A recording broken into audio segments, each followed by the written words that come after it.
dan berbicara di depan umum. Mungkin ustazah saya jadi saksi hidupnya bagaimana perubahan saya setelah ikut SKI akurasinya. Oke, itu sedikit singkat mengenai pengalaman saya. Jadi maksud saya apa? Saya saja yang dulu nggak pernah mau kalau disuruh menjadi pembina upacara karena saya malu. Padahal yang saya hadapi adalah teman-teman saya dan anak-anak didik gitu ya. Jadi kalaupun di sini guru-guru masih ada rasa takut seperti saya, hilangkan, buang. Karena kita tuh belajar.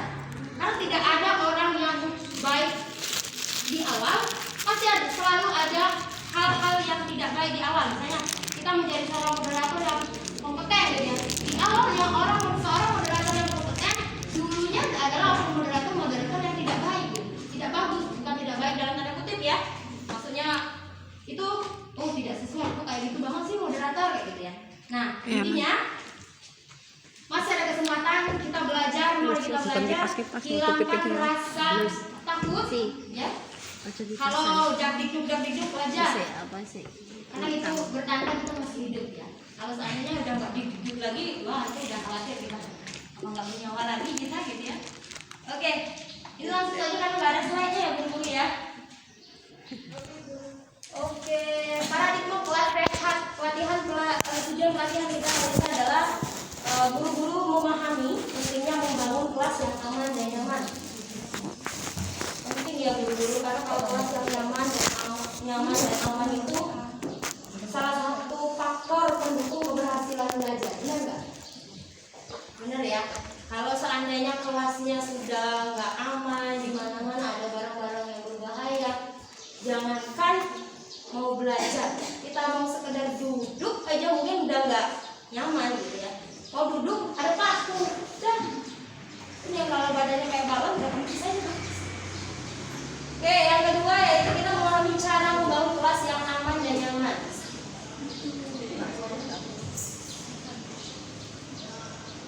Yang selanjutnya, kira-kira menurut guru-guru sekalian, adakah dampak dari pandemi ini dalam dunia pendidikan? Dalam umum banyak sekali.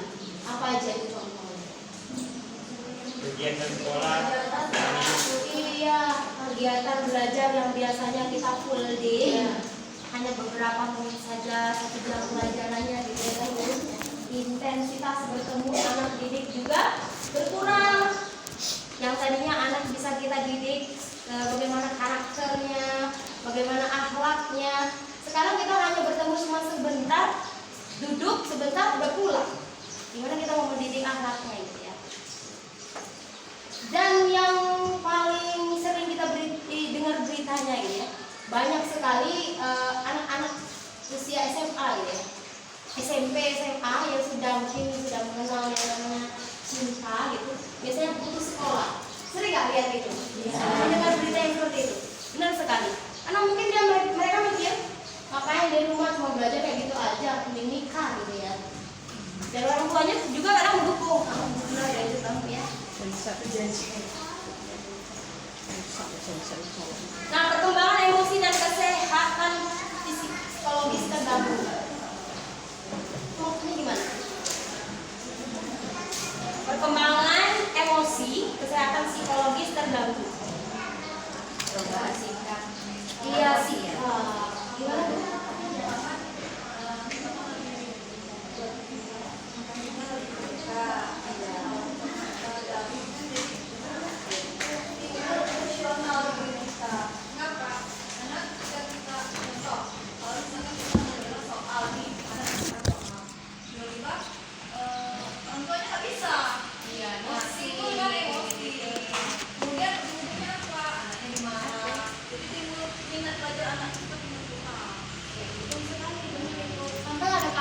Yang dibunuh karena anaknya nggak bisa ngerjain sekolah gitu ya. Jadi ini langsung dari sekali. Terus dampak yang selanjutnya yaitu pendapatan siswa kemudian hari. Pendapatan siswa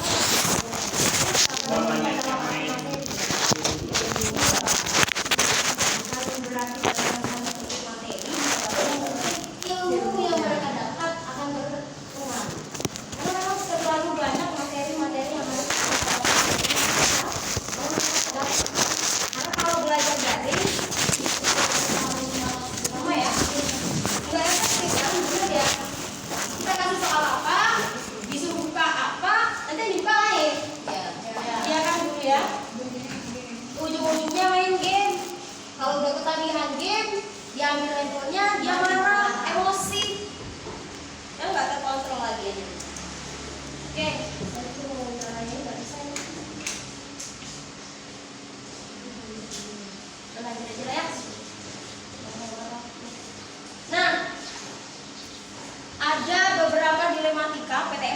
pandemi.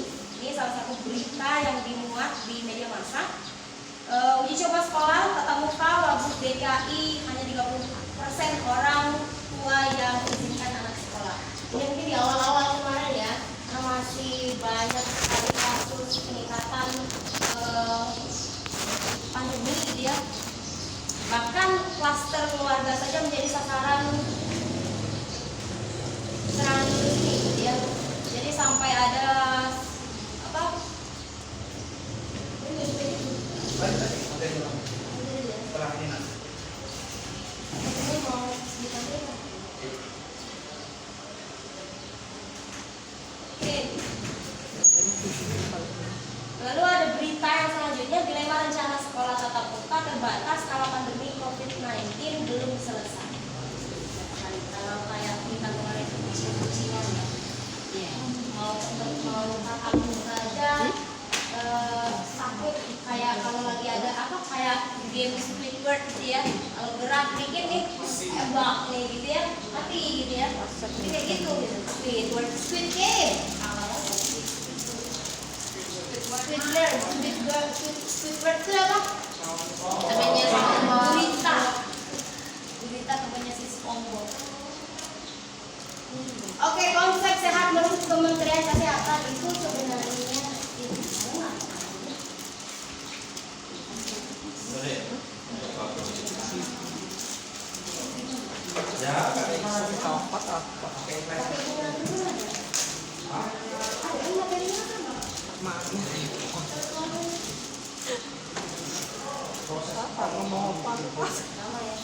Oke, sebenarnya ada 3 aspek kesehatan.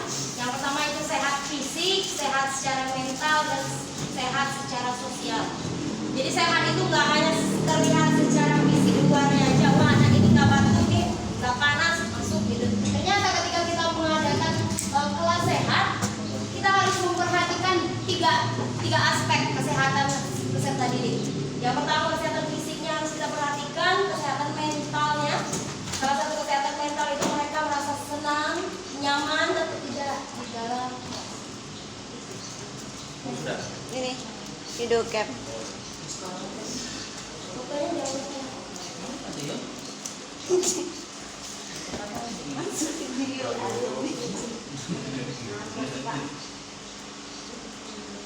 Lalu anak mampu menyesuaikan diri dengan kehidupannya sehari-hari, gitu ya.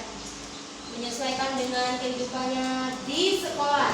Biasanya nggak ketemu teman, mungkin sosialnya agak berkurang. Jadi ketika dia bertemu teman, bagaimana kesehatan mental.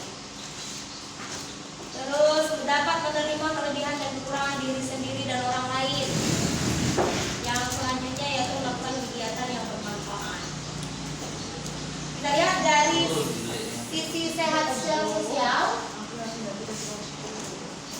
Ini artinya mampu menjalankan hubungan baik dengan orang lain. Ya, sosial itu kan hubungan kita dengan sesama. Jadi kalau anak yang sudah lama daring, biasanya kan dia lebih fokus ke handphonenya atau ke gadgetnya ya. Bagaimana kita mengkondisikan anak di dalam kelas ketika PTM itu agar bisa mampu bersosialisasi. Namun kadang karena ada peraturan di dalam PTM itu sendiri, anak disuruh jaga jarak gitu ya. Karena saking kangennya mereka dengan temannya itu malah peluk-pelukan. Nggak ada lagi jarak di antara mereka, terus masker juga udah lupa. Memang harus tegas. Ya. Nah, kelas yang sehat itu yang kelas yang seperti apa? Coba saya minta pendapat dari guru-guru sekalian. Kelas yang sehat itu kelasnya yang seperti apa? Kalau dilihat dari 3 aspek kesehatan tadi, kesehatan fisik, kesehatan sosial, dan kesehatan mental. Good, apa? Sehat, penakakan, lingkungan, penakakan, benar sekali. Nah, kalau ditata disuruh jaga jarak, anaknya dideketin kayak gini atau dibuat kayak meja apa? Ini dijejerin gitu udah nggak sesuai lagi. Selain itu lagi.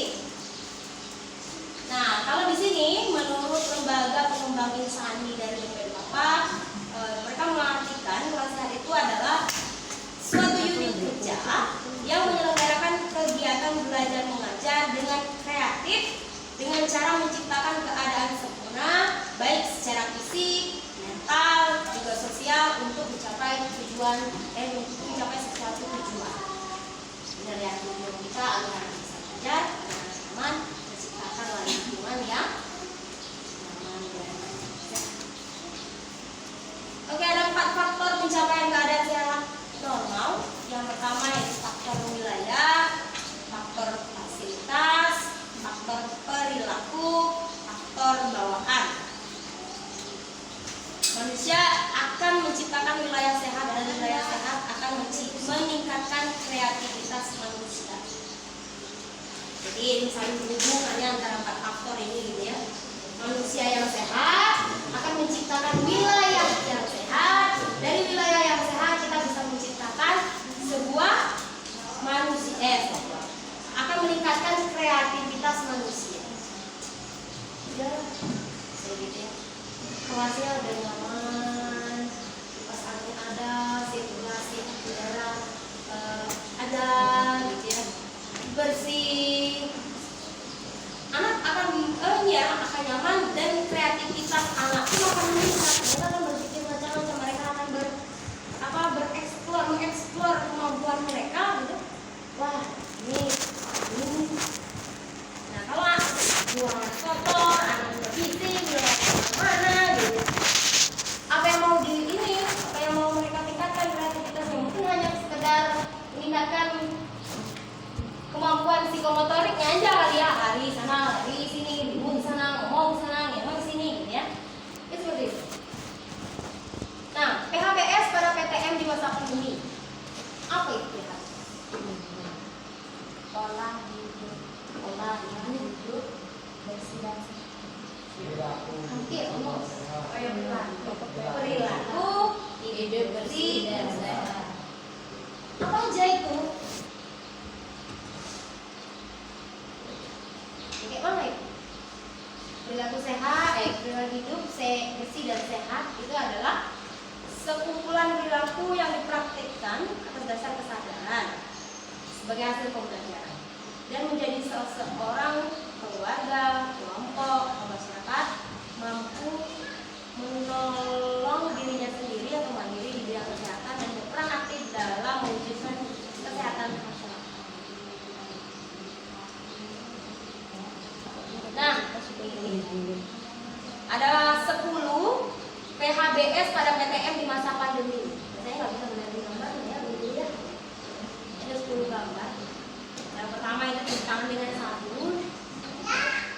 Jadi kemarin yang sudah ikut pelatihan di kelas secara online sama Bu Asep, ini pernah lihat ini gitu ya. Ada cuci tangan pakai sabun, jaga jarak, jaga kebersihan jamban, gosok gigi, minum obat cacing secara berkala. Penting ya minum obat cacing.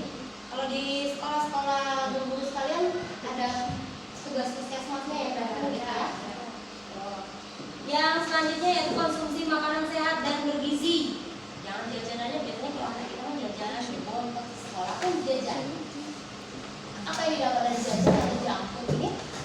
Gak ada gitu ya. Mereka hanya menawarkan kenikmatan di mulut saja. Kalau dari khusus dia semua. Kalaupun dari lambung, dia semua. Kenapa? Banyak, tidak rasanya pun. Yang selanjutnya yaitu pakai masker. Penting ya pakai masker ya. Gunakan tempat sampah. Pastikan MKM yang ideal. Nah, ini mungkin untuk guru-guru yang merasa anaknya, anak didiknya, mungkin anak didiknya agak kurang terbuka sama guru atau ustazahnya gitu. Ini dalam masa menstruasi. Biasanya kalau anak-anak itu di kelas tinggi gitu ya, guru ya, itu mereka sudah mengalami menstruasi. Jadi harus dipastikan betul guru di sekolah itu menyiapkan pembalut gitu ya, karena kan masa waktu seandainya anak itu lagi apalagi kalau di SDT itu full day, pulangnya jam 3 karena nggak mungkin mereka mau pulang dan kondisinya jauh. Apa? Jarak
kan cantik semua, rapi semua.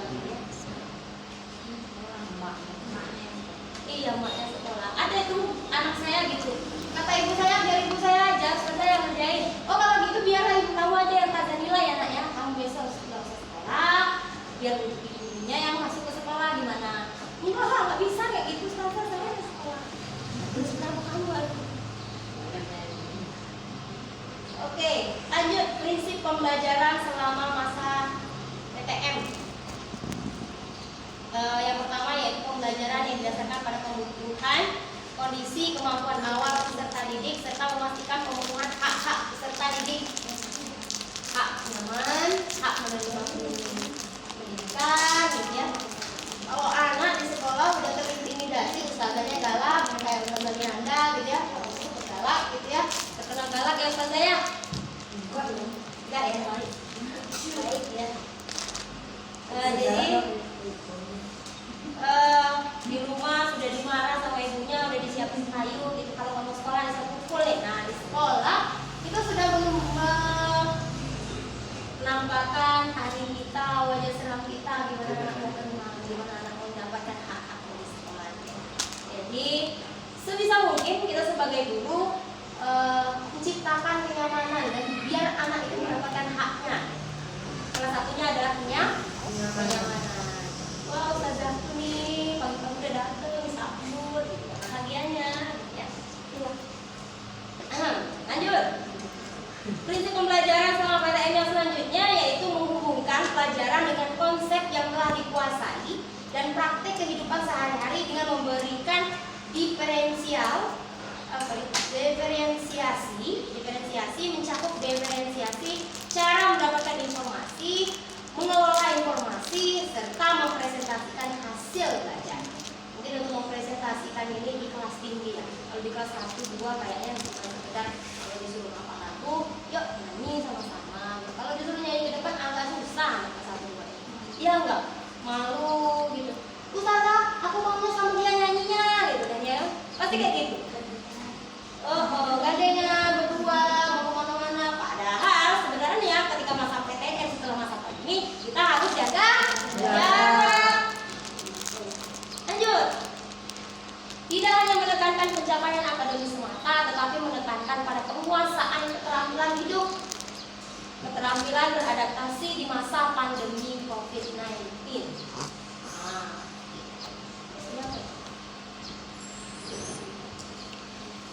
Kita sekolah PTM, anak hanya dididik nih bukunya ini nih kita ajarin nih gini. Tapi sebenarnya tidak hanya itu yang harus kita ajarkan, tapi kita harus mengajarkan juga bagaimana anak itu memperoleh keterampilan. Setidaknya bisa pulang sekolah mereka bisa mencuci baju mereka sendiri. Ya kan? Ini enggak dah lepas baju sudah selesai. Coba kita tanya, nah pulang sekolah nanti kita pulang jam berapa?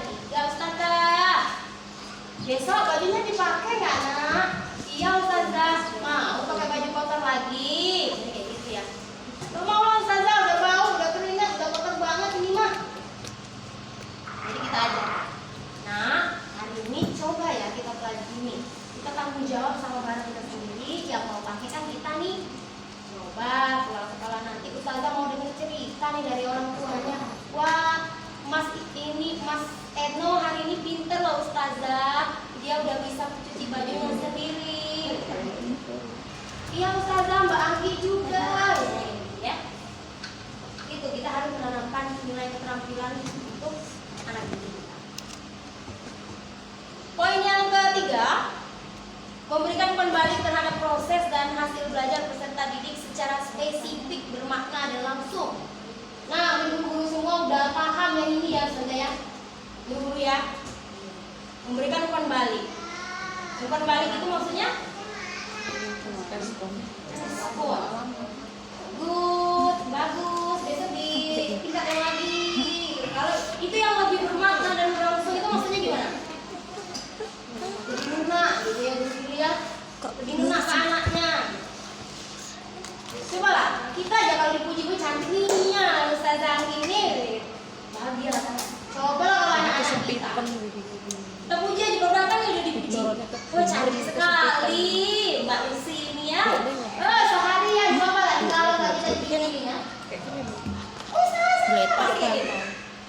Kompak deh.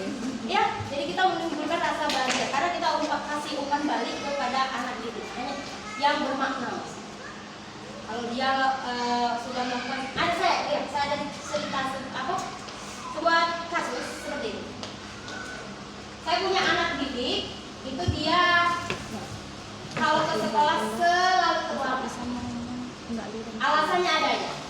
Mama mandi ustazah, lama mama dimasak ustazah. Kenapa kamu nggak ini? Kamu nggak mau sama mama nggak usah masak dulu, aku sekolah dulu.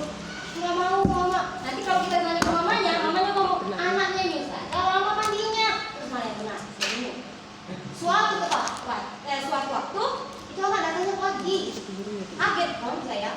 Biasanya jam 9 dan aku dia datang. Jam 7 kurang, jam 7 jam 7 sebelum anak-anak sholat dia udah datang tuh. Kaget saya kan. Hebat, Mbak Akifah pinter. Besok Ustazah mau lihat Mbak Akifah datang pagi lagi. Dan alhamdulillah Ustazah, guru sekalian, besok benar dia datang pagi. Gimana kamu bisa datang pagi? Berarti ini kan yang anak tuh bisa datang pagi, bisa mandi pagi. Ininya orang tuanya yang bisa. Dan ya, bisa datang pagi. Ternyata bisa. Setelah kita tanya, Mbak Akifah tadi bangunnya jam berapa? Ini tanya, sholat nggak? Sholat. Bisa kan Mbak Akifah datang pagi? Iya Ustazah, soalnya papa aku di sini. Katanya. Oh, berarti papanya yang ngaruh nih. Bundanya nggak ngaruh. Bundanya kalah. Tapi alhamdulillah sampai detik ini anak itu sudah datang pagi terus. Karena gimana ya, mungkin malu juga dia ya. Orang udah baris, orang udah belajar, titik sama anaknya. Mungkin malu juga orang tua. Dan mungkin karena saya juga kasih tahu ke anaknya, Mbak, pinter ini cantik, besok datangnya pagi. Itu dia merasa karena saya juga kasih info sama dia, saja merasa bahagia, bangga sama kamu udah datang pagi. Mau diceritakan ya kepada orang tua. Wah, anak saya semangat belajar nih. Dia bisa mengubah paradigma orang tua. Yang selanjutnya yaitu pembelajaran non-diskriminatif yang memastikan keterlibatan semua dan setiap peserta didik untuk terlibat secara utuh dalam proses pembelajaran. Diskriminatif itu berarti misah-misahkan. Pemahaman, ya nih, saya yang ini aja nih. Jadi kita harus menyeluruh. Kalaupun kita memungkinkan buat soal yang berbeda pada tingkatan kemampuan anak kita yang berbeda, it's okay. Itu luar biasa. Karena dosen saya dulu pernah mengajarkan kami pas adik beliau begini. Anak-anak di sekolah itu, anak-anak di kelas itu punya tingkatan kemampuan yang berbeda. Kalau kamu pinter, kalau kamu bisa buat soal yang berbeda di anakmu sesuai dengan kemampuan anakmu, itu menjadi yang luar biasa. Di sana saya belajar. Oh, bagaimana caranya saya. Kalau anak yang nggak mau nulis, sudah kasih aja tugas lisan. Saya nggak dia jawab, selesai urusan. Ya nggak? Daripada kita nyuruh dia ini kerja ini. Siapakah presiden Indonesia saat ini? Dia mau nulis SBY atas. Jokowi sekarang ya. Jokowi aja nggak susah gitu. Dan jawab aja, buat aja soalnya secara bisa. Intinya tidak mendiskriminasi satu orang pun. Lalu prinsip asasnya. Gak diklik.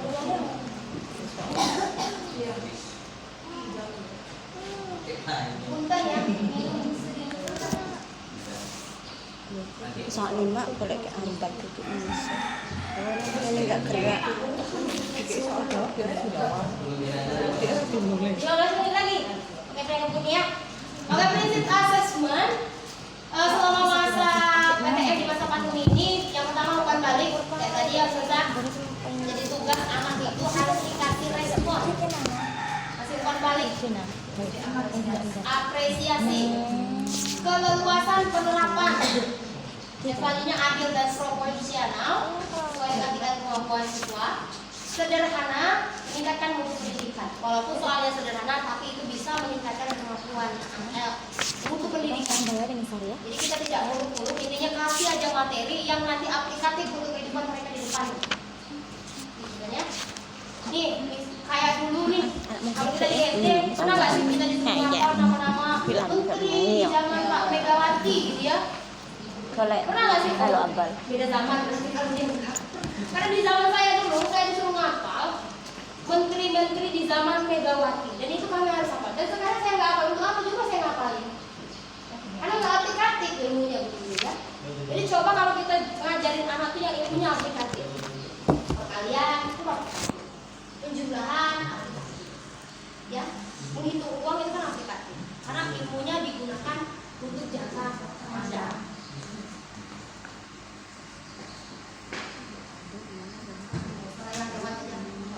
Lalu bagaimana peran guru dalam menciptakan pembelajaran yang sehat di masa pandemi? Apa peran guru? Peran guru yang pertama yaitu meningkatkan keterlibatan peserta didik. Ya, kalau kita praktek kita libatkan peserta didik. Diskusi kita juga harus libatkan. Kita tanya pendapat siswa. Nah, menurut kalian kelas kita ini bagusnya dibuatin apa ya? Kayaknya udah kayak ini nih. Apa kita harus bersihkan ya? Ya, dulu ya.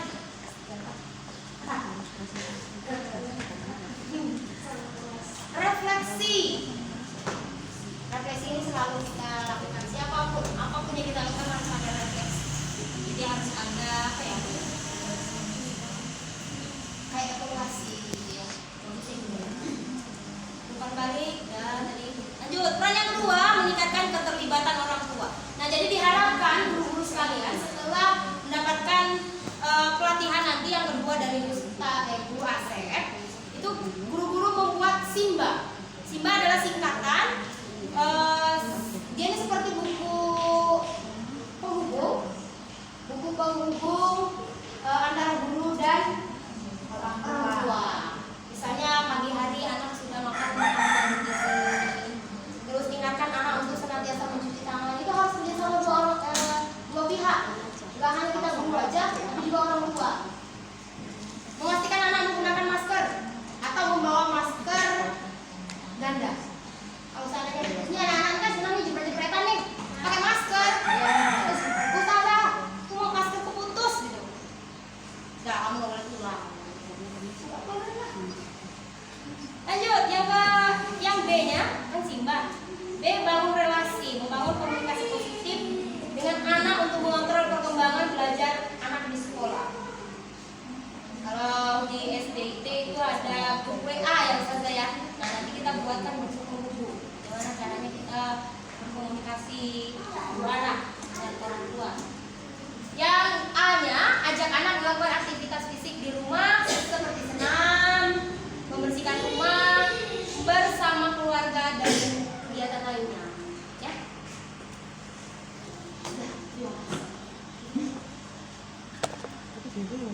Oke.